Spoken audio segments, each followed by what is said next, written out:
हे dear C ल्याङ्ग्वेजको video सिरिजमा आजको टपिक हामीले डिस्कस गर्न गइरहेका छौं भेरिएबल्सको बारेमा। Variables in C in details with example हामीले विथ द कोड है।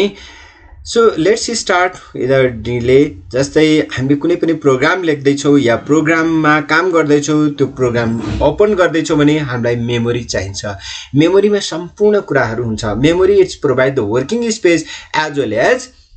The important files are loaded in that memory। जस्तै हामी कुनै पनि प्रोग्राम ओपन गर्यौं,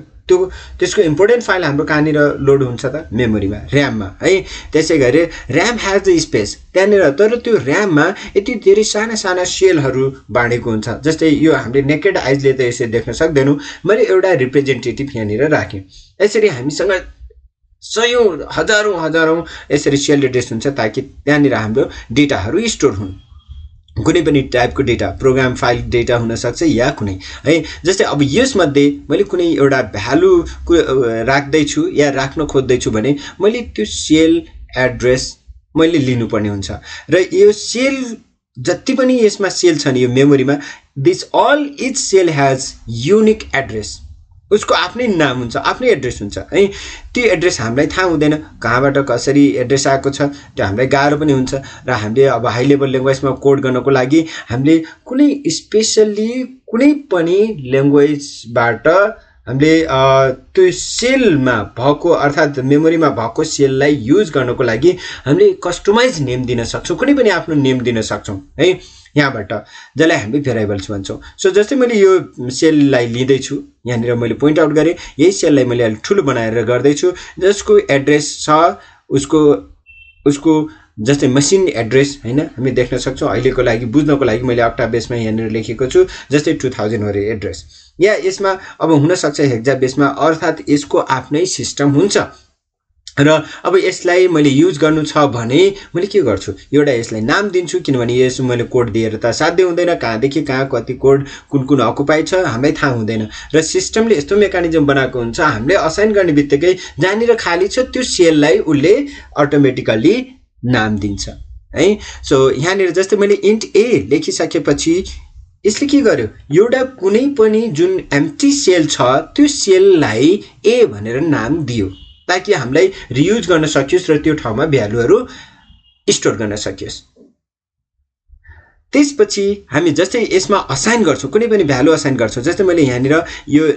दिने बित्तिकै यहाँनिर यसको नाम ए भनेर राखिदियो। यसमा ए इक्वल टु मैले 100 दिएँ भने यो 100 मेरो भ्यालु हो, त्यो सेलमा लगेर राखिदिन्छ। यसरी भेरिएबलले काम गर्छ। अब भेरिएबल एक्ज्याक्टली यसको डेफिनेसन के हो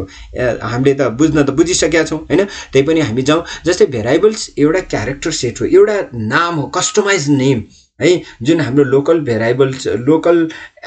मेमोरीमा सेल एड्रेसलाई कुनै नाम दिएको नाम मात्रै हो, जुन चेन्ज हुन सक्छ। त्यो सेल एड्रेसमा भएको भ्यालुहरू चेन्ज हुन सक्छ, त्यसमा अरू चेन्ज हुन सक्छ। That's why it's called variables. Changeable variable है, त्यसमा भ्यारी हुँदै जाने।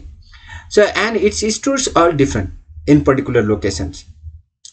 अब यसलाई सिन्ट्याक्स, यसलाई कसरी डिक्लेयर गर्ने, जस्तै मैले त्यहाँनिर देखाइसकेको छु। पहिला सुरुमा हाम्रो डेटा टाइप इन्ट भन्ने डेटा टाइप हो। त्यो इन्टिजर डेटा टाइपलाई हामीले इन्ट भनेर किवर्ड राख्छौँ। र जस्तै हामी यहाँनिर डेटा टाइप, त्यसपछि भेरिएबल नेम ए छ, त्यसपछि हामीले असाइन गरेका छौँ 100 र लास्टमा सेमिकोलन लगाएर हामीले यसलाई टर्मिनेट गर्न सक्छौँ। अब यसको रुल्सहरू छन् है, यतिकै हामीले जे पाए त्यही नाम राख्न पनि पाउँदैनौँ। We have fix rules that we must follow. हामीलाई थाहा छ C language is the case sensitive language. जहाँनिर केस सेन्सिटिभ यसले काम कसरी गर्छ भने upper case lower case are different. यो आस्की कोड बेसमा यिनीहरू डिफाइन गरेका हुन्छन्। ASCII code all characters have the different ASCII codes. त्यो बेसमा यसले म्यानिपुलेट गर्ने भएको हुनाले इन्टिजर ए र इन्टिजर जस्तै एज ए इन्टिजर मैले यहाँनिर डिफाइन गरेको छु, int capital A, int capital small a, they are different भनेर छ है। उनीहरू यो सेपरेट भेरिएबल हुन्। दुईटा भेरिएबल्स यहाँनिर असाइन भएको छ, सेपरेट हुन्, एउटै हैनन्। अल्दो यहाँनिर एउटै नेम छ तर यिनीहरू फरक हुन्। जस्तै यहाँनिर स्मल ए दुईटै स्मल ए भएको भए त सेम हुन्थ्यो हैन। तर क्यापिटल यिनीहरूको आस्की कोड, जस्तै क्यापिटल ए को आस्की कोड हाम्रो 65 हुन्छ भने स्मल ए को कोड आस्की कोड हाम्रो 97 हुन्छ सो दे आर डिफरेन्ट हैन उहिले आस्की कोड बेसमा लिन्छ र डिफरेन्ट हुन्छ अर्को रुल छ start with only alphabets or underscores either they can start with the alphabet letter जस्तै अल्फाबेट लेटरबाट मात्रै स्टार्ट हुन्छ कि त अन्डरस्कोरबाट हामीले अरु जस्तै नम्बर 1 1 2 बाट हामीले स्टार्ट गर्न सक्दैनौ हैन सुरुमा हामीले अल्फाबेट राख्नै पर्छ कि त अन्डरस्कोरबाट युज गर्नुपर्छ एन्ड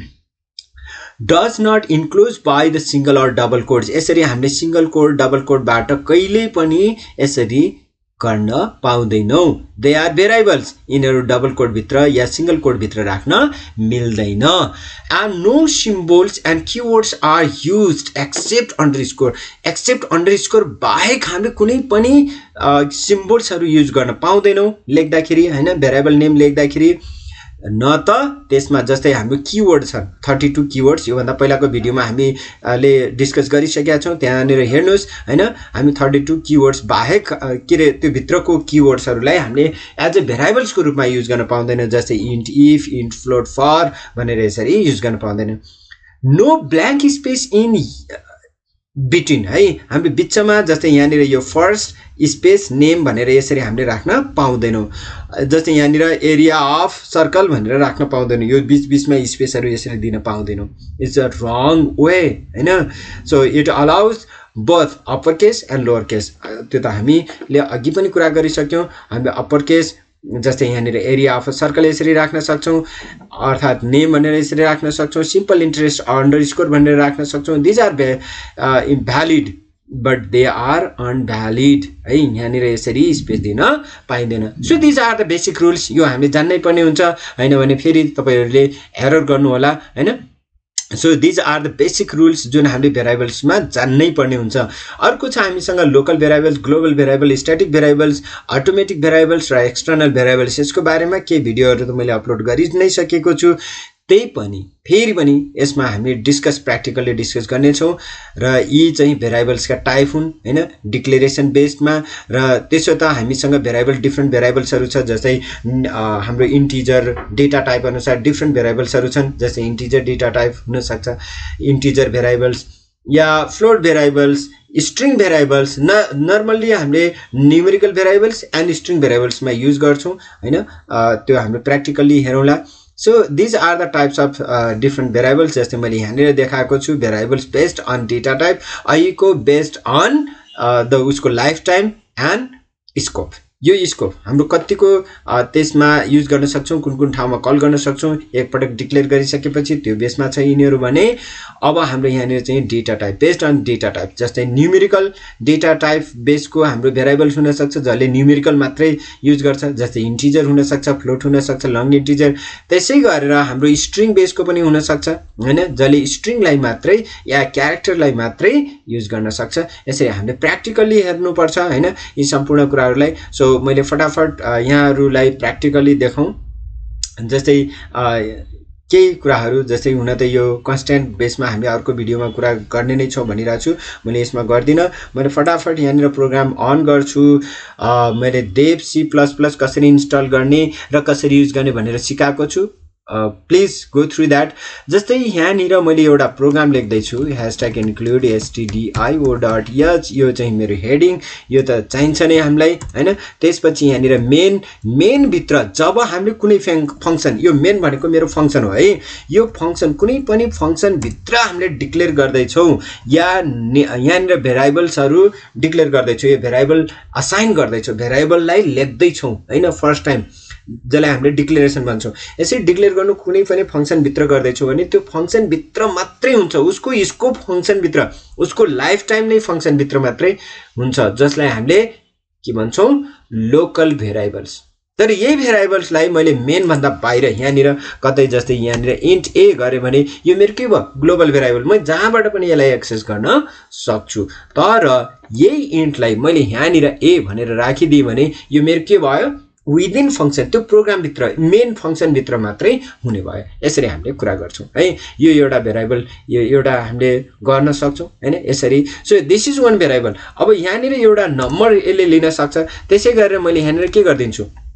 सपोज मैले यहाँनिर एज भनेर लिँदैछु है सपोज एज त जति पनि हुन सक्छ अनि अर्को डेटा टाइप सपोज मेरो यहाँनिर क्यारेक्टर लिन्छु र यहाँनिर नेम लिँदैछु नेमको हामीले यसको बारेमा यो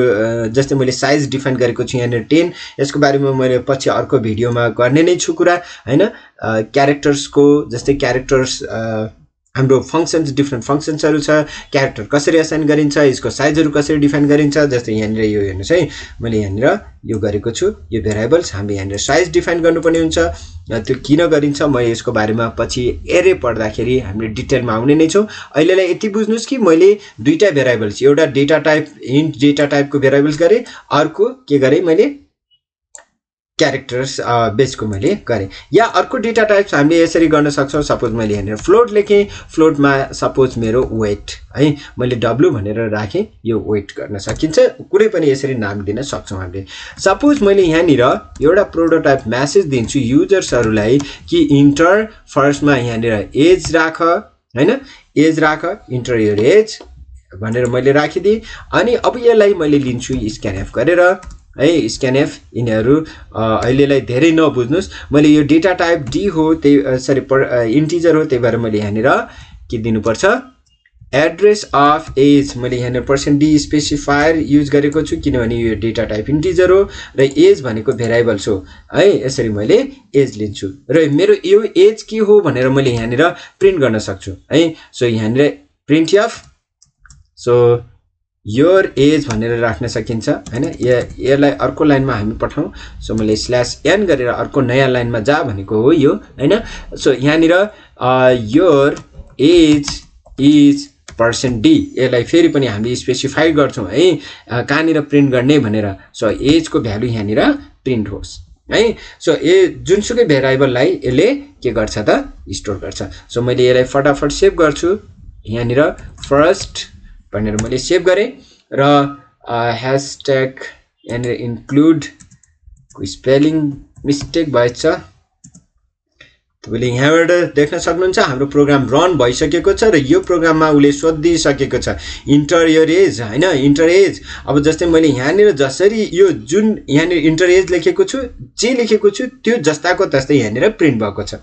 डिस्प्ले भएको छ जस्तै यसमा मैले एज लेखे सपोज 25 र इन्टर गर्छु उले के भने योर एज इज 25 भनिराछ हैन है जस्तै यहाँनिर योर एज इज %d को ठाउँमा मेरो एज को भ्यालु आयो उले जसरी हामीले यो भनेको कस्तो भने यसले चेन्ज गर्यो यसले यो जुन एज हो यो एजले एकछिनको लागि यो 25 लाई होल्ड गर्यो so variables is used to hold unknown value जसरी यो डेटा भ्यालु है जुन हामीले युजर्सले डिफाइन गरेको भ्यालु उले होल्ड गर्यो र यहाँ ल्याएर यसमा डिस्प्ले गर्दियो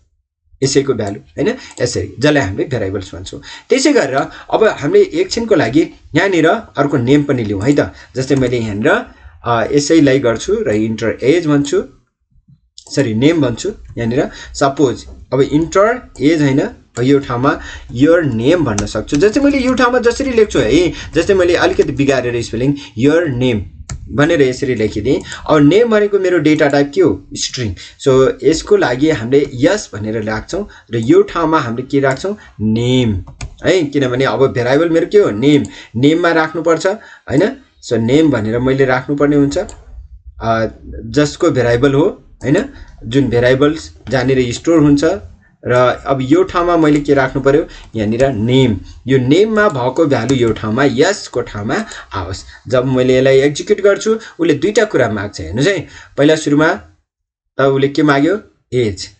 जब मैले एज दिन्छु सपोज मैले 30 एज दिए अब उले के भन्यो नेम पनि राख्रे अब मैले यहाँनिर के गर्दिन्छु SPT कोड भनेर राखिदिए इन्टर गरे हेर्नुस् त योर एज अनि यो नेम अब मैले यहाँनिर यो नेम भनेर राख्न बिर्से त्यही भएर यहाँनिर your age is SPT code भनेर देखाइरहेको छ यसरी पनि हामी गर्न सक्छौं so this are the variables यसरी हामीले भेरिएबल असाइन गर्न सक्छौं र युज गर्न सक्छौं see you in next video thank you